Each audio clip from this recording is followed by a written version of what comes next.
Euh, Penda, peux-tu nous présenter rapidement une journée type, hein, une journée type de ce que tu, voilà, de ce que tu fais dans ton métier autour de la data? Oui, avec plaisir. Donc aujourd'hui, cela fait 3 ans et demi que j'occupe le poste de data analyst dans une banque française, alors au sein de la direction des risques. Finalement, je dirais que je n'ai pas de journée type parce que en tant que data analyst, je travaille en mode projet. Donc j'ai plutôt un projet type. Et comme j'aime les maths, je vais raisonner par rapport au pourcentage. Donc aujourd'hui, je passe 30% de mon temps à comprendre la problématique, la problématique qui m'a été soumise, tout simplement. Cela peut être, par exemple, un équivalent de Leroy Merlin. Alors, si j'essaie de prendre un exemple plutôt assez parlant en Afrique, alors nous avons les magasins Auchan, par exemple, qui sont implémentés un peu partout en Afrique. Ici en France, en tout cas, ils donnent la possibilité d'obtenir un financement pour pouvoir faire les courses. On est bien d'accord qu'ils ne vont pas financer tout le monde. Il faut bien qu'ils apprécient le niveau de risque sur ce client.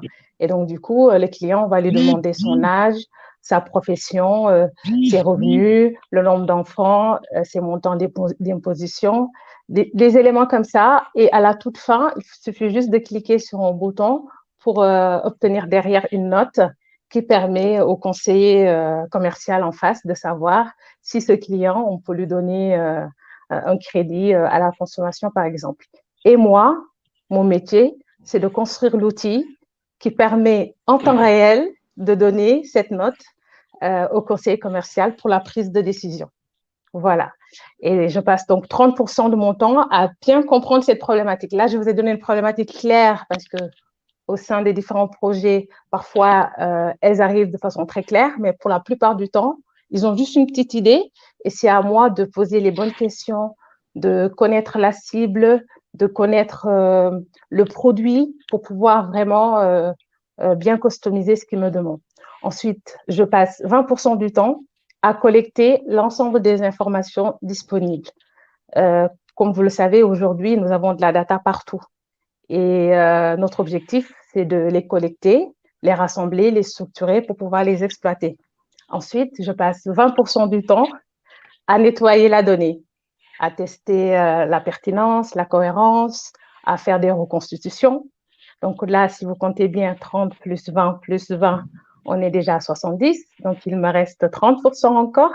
10% du temps, je prends le temps de bien analyser les indicateurs qui me permettent d'avancer dans le processus pour pouvoir construire le modèle. Et je passe les 20% restants à faire des allers-retours avec le business pour s'assurer que finalement, j'ai bien compris sa problématique et que j'ai bien simplifié cette problématique en le fournissant un outil derrière pour la prise de décision. Merci, merci Penda pour cette explication très, très instructive. Isha?